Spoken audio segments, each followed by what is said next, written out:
हरिओम प्रिय दर्शकों, इस वीडियो में हम जानेंगे कि ये अक्टूबर का महीना आपके लिए कैसा रहेगा। यदि आपकी कन्या राशि या कन्या लग्न है तो इस वीडियो को बहुत ध्यान से देखिएगा, क्योंकि इस महीने अक्टूबर के महीने में कई बड़े महत्वपूर्ण परिवर्तन होने जा रहे हैं और इनका प्रभाव हमारे जीवन में अच्छा बुरा क्या होगा सभी कुछ जानेंगे, उपाय भी जानेंगे। आपकी फाइनेंशियल स्थिति कैसी रहने वाली है, शेयर मार्केट हो या बैंकिंग सेक्टर हो या लग्जरी घर गाड़ी बंगला या स्वास्थ्य हेल्थ, और आपके love life, marriage life, student के लिए, करियर के लिए, सभी के लिए क्या कैसी स्थितियां रहेंगी सभी कुछ जानेंगे। तो आइए सबसे पहले ग्रह स्थिति को समझ लेते हैं, जान लेते हैं। तो ग्रह स्थितियों की बात करें तो 17 अक्टूबर को सूर्य का परिवर्तन तुला राशि में होने जा रहा है। चंद्रमा का तो होता ही रहता है। बात करें मंगल की तो मंगल 27 अक्टूबर को अपना परिवर्तन करेंगे वृश्चिक राशि में, और बुध 3 अक्टूबर को तुला राशि में गोचर करना शुरू करेंगे और फिर 24 अक्टूबर को ये वृश्चिक में गोचर करना शुरू करेंगे। बात करें देवगुरु बृहस्पति की तो ये 18 अक्टूबर को कर्क राशि में गोचर करना शुरू करने वाले हैं और शुक्र 9 अक्टूबर को ही अपना राशि परिवर्तन कन्या राशि में करेंगे। शनिदेव मीन में है, परंतु 3 अक्टूबर को नक्षत्र परिवर्तन पूर्वा भाद्रपद में गोचर करना शुरू कर देंगे, जो कि गुरु का नक्षत्र है। राहु इस समय कुंभ में और केतु कन्या में गोचर कर रहे हैं। तो ये है ग्रह स्थिति। अब हम बात कर लेते हैं कि इन ग्रह स्थितियों का प्रभाव हमारे जीवन में क्या पड़ने वाला है। तो आइए संक्षेप में हम जानते हैं क्या कैसे प्रभाव हमें देखने को मिलने वाले हैं। तो देखा जाए तो स्वास्थ्य के दृष्टिकोण से इस समय, इस महीने अक्टूबर के महीने में 9 अक्टूबर के पहले तो ठीक है, परंतु 9 अक्टूबर के बाद स्वास्थ्य को लेकर चिंताएं बढ़ेंगी। तो आपको स्वास्थ्य को लेकर विशेष सावधान रहना है और आपको योग प्राणायाम दिनचर्या अपनी सब बेहतर रखनी है, क्योंकि स्वास्थ्य को लेकर यहाँ मुश्किलें बढ़ सकती हैं। और आपके स्वास्थ्य में तो समस्याएं दिख ही रही हैं, साथ में आपके जो पार्टनर हैं यानी पति या पत्नी, उनके स्वास्थ्य में भी थोड़ी चिंताएं देखने को मिल सकती हैं। तो आपको विशेष सावधान रहना स्वास्थ्य को, अपने स्वास्थ्य और अपने पति या पत्नी के स्वास्थ्य को लेकर। प्रिय दर्शकों, यहाँ पर योग प्राणायाम सब चीज़ें करना ही चाहिए, साथ में हेल्थ इंश्योरेंस वगैरह भी लेके रखना चाहिए, क्योंकि ये भी हमारे स्वास्थ्य के लिए काफ़ी ज़्यादा सहयोगी बनता है।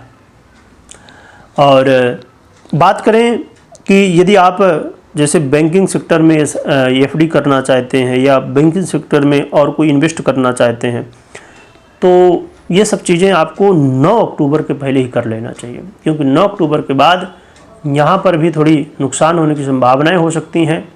तो आप सतर्क रहिए, ध्यान रखिए, क्योंकि यहाँ पर शुक्र की स्थिति बहुत अच्छी नहीं रहने वाली, ये पीड़ित होने वाले हैं, नीच के होने वाले। तो इसलिए आपको इन सभी विषयों में ध्यान रखना चाहिए। बात करें कि यदि आप घर गाड़ी बंगला इत्यादि खरीदना चाहते हैं, बेचना चाहते हैं, तो प्रॉपर्टी में इन्वेस्ट करने के लिए समय अच्छा है। प्रॉपर्टी में चाहे आप चाहे आप फ्लैट खरीदना चाहते हैं, बंगला खरीदना चाहते हैं, लग्जरी होम होते हैं उनको खरीदना चाहते हैं, तो इनके लिए अच्छा है।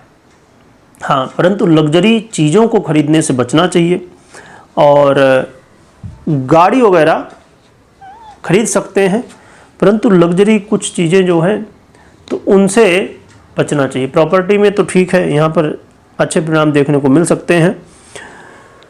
बात करें यदि आप शेयर मार्केट में इन्वेस्ट करना चाहते हैं, तो शेयर मार्केट में यदि इन्वेस्ट करना है है ना, SIP हो या म्यूचुअल फंड हो या और भी जैसे भी आप इन्वेस्ट करते हो, तो उसके लिए समय अच्छी स्थितियां देखने को मिल रही हैं। और ये जो संकेत हैं ग्रह स्थितियों के, तो ये ठीक ठाक दिख रहे हैं, यहाँ कोई विशेष चिंता नहीं रहने वाली। पर हाँ, 24 अक्टूबर के बाद थोड़ा सा आपको सावधान रहने की आवश्यकता होगी। खाली ये इसमें बहुत ध्यान रखने की आवश्यकता है कि यदि शुक्र से या सूर्य से रिलेटेड शेयर मार्केट में कहीं इन्वेस्ट करते हैं, यानी सरकारी जो बहुत सारी स्टॉक वगैरह होते हैं, कंपनियां होती हैं, वहाँ पर ध्यान रखना है। और इसके अलावा हम बात करें कि यदि आप कर्ज वगैरह, लोन वगैरह लेना चाहते हैं या चुकाना चाहते हैं, तो यहाँ पर कर्ज लेने के लिए, लोन लेने के लिए या चुकाने के लिए यहाँ पर कहा जाए कि पूरा महीना है। खासकर 18 तारीख के बाद, 18 अक्टूबर के बाद चीज़ें और बेहतर होंगी। और मैरिज लाइफ की हम बात करें तो मैरिज लाइफ में थोड़ी सी मुश्किलें बढ़ेंगी। मैंने पहले ही बताया जैसे कि स्वास्थ्य का ध्यान रखना है मैरिज लाइफ में आपके पति या पत्नी के, और आपस में कई बार कलह का माहौल, वाद विवाद की स्थितियाँ, और कई बार यहाँ पर एक्स्ट्रा मैरिटल अफेयर होने की भी संभावनाएं देखी जा सकती हैं। जो कि अच्छी बात यह है कि 18 अक्टूबर के बाद देवगुरु बृहस्पति मजबूत होंगे तो यहाँ पर फिर सुधार करेंगे, परंतु शुक्र का भी प्रभाव मिलने वाला है। तो मैरिज लाइफ में विशेष सावधानी रखने की आवश्यकता रहने वाली है। बिजनेस में भी इसका निगेटिव प्रभाव पड़ेगा। शुक्र की स्थिति ठीक नहीं रहने वाली है, तो बिजनेस में भी उतार चढ़ाव, और ख़ासकर यदि शुक्र से रिलेटेड और सूर्य से रिलेटेड यदि बिजनेस है या विदेश से रिलेटेड आपका बिजनेस है तो यहाँ पर मुश्किलें बढ़ने वाली हैं। तो आपको सावधान रहना है 9 अक्टूबर के बाद। 9 अक्टूबर के बाद थोड़ा जो है तो, और ख़ासकर यदि विदेश से संबंधित आपका व्यापार है तो 17 अक्टूबर के बाद विशेष रूप से सावधान आपको रहना चाहिए। और फॉरेन में, विदेश में इन्वेस्टमेंट करते हैं लोग तो वहाँ पर भी ध्यान रखना चाहिए, सावधानी बरतनी चाहिए। यहाँ पर हम बात करें करियर की, यदि आप जॉब करते हैं, नौकरी करते हैं तो जॉब में कोई विशेष चिंता की आवश्यकता नहीं है। और देखा जाए तो जॉब में चीज़ें बढ़िया हैं। जॉब को लेके आपको फाइनेंशियल लाभ भी होंगे, ग्रोथ भी देखने को मिल सकता है। यहाँ पर एक अच्छी बात यह है कि यदि आप ऑनलाइन अर्निंग करना चाहते हैं या आप शेयर मार्केट से संबंध रखते हैं तो यहाँ पर कई बार आपको लाभ मिलने की संभावनाएं देखने को मिल सकती हैं। और बचत करना चाहते हैं तो उसके लिए भी प्रयास करना चाहिए, तो यहाँ पर लाभ मिलने की संभावनाएं बढ़ेंगी। तो देखा जाए तो ये कुछ ग्रह स्थिति है जो कि अचानक धन लाभ की स्थितियाँ भी बनेंगी, खासकर 18 अक्टूबर के बाद। तो आपको, और आपके यदि समझिए बॉस हैं या आपसे जो बड़े हैं पद में है ना, आपके सुपरवाइजर, मैनेजर या जो भी ऊपर पद में, तो उनसे यदि रिश्ते कहीं ना कहीं ठीक नहीं थे तो अब उसमें भी सुधार होगा। तो करियर के दृष्टिकोण से काफ़ी अच्छा समय कहा जा सकता है। और अब हम बात कर लेते हैं क्या उपाय करना चाहिए। तो उपाय में प्रिय दर्शकों, पहला उपाय तो ये है कि अभी हमने जैसे शेयर मार्केट की बात की या लोन की बात की या अभी सभी विषयों की, तो इसके जो एडवाइज़र हैं, है ना, जानकार व्यक्ति हैं, उनकी सलाह लेने के बाद ही आपको निर्णय लेना चाहिए। हमने ये जो बात की है ग्रह के गणनाओं के आधार पे बात की, ग्रह के गोचर के आधार पे बात की, तो ये पर्याप्त नहीं है निर्णय लेने के लिए। आपको अपनी पर्सनल कुंडली भी विश्लेषण करने, देखने के बाद ही निर्णय लेना चाहिए, और जानकार व्यक्तियों की सलाह लेने के बाद ही, एडवाइज लेने के बाद ही आपको निर्णय लेना चाहिए। यहाँ पर क्या उपाय कर सकते हैं हम ये समझते हैं। तो उपाय के रूप में यहाँ पर आप लक्ष्मी नारायण भगवान की आराधना करिए, साथ में गौ माता की सेवा करिए।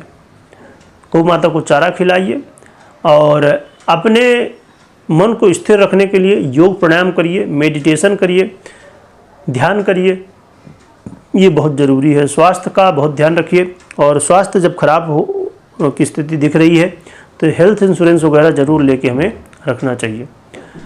तो ये आप उपाय कर सकते हैं। और देखिए, मैंने अभी थोड़ी दिन पहले चर्चा की थी, इसकी अलग से भी चर्चा करेंगे। मैंने चर्चा की थी कि हर व्यक्ति को कोशिश करना चाहिए गौ माता रखें, उनकी सेवा करें। अब एक स्थिति ये भी होती, कई बार ऐसी जगह में कुछ लोग रहते हैं कि वहाँ पर गौ माता नहीं दिखती, तो आज के समय में ऑनलाइन सिस्टम है सब, तो भारत में बहुत सारी गौशालाएँ हैं, तो वहाँ पर आप जो है तो अपनी सहयोग राशि कर सकते हैं जिससे गौ माता की सेवा हो सके। तो ये उपाय आप कर सकते हैं। और आपको कहीं इन्वेस्ट करना, शेयर मार्केट में हो या लोन लेना हो या इंश्योरेंस, हेल्थ इंश्योरेंस वगैरह लेना हो या और भी, तो इन सभी की लिंक इस वीडियो के डिस्क्रिप्शन में मिल जाएंगी, वहाँ आप चेकआउट कर सकते हैं, देख सकते हैं।